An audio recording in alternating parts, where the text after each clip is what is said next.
se sumnja da je ministar policije Nebojša Stefanović prepisao svoj doktorat. Predsjednik Tomislav Nikolić delove govora doslovno je prepisao iz članka sa Wikipedije o Arčibaldu Rajsu.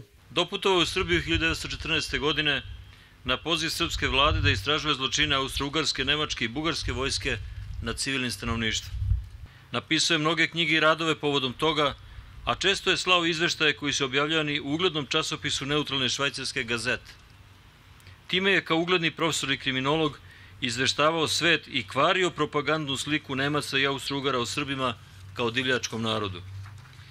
I ovo je prilika da posebno istaknemo zahvalnost Arčibaldu Rajsu za njegove brojne članke u prestižnim i visokotiražnim evropskim dnevnim listovima i časopisima, neretko i na naslovnim stranama, koje je neumorno sve vreme rata slao kao ratni dopisnik. Najviše zahvaljujući njegovim tekstovima, evropska i svetska javnost iz pera nepristrasnog izveštača bila je tačno i blagovremeno upoznata sa istinom u Srbiji i o Srbiji.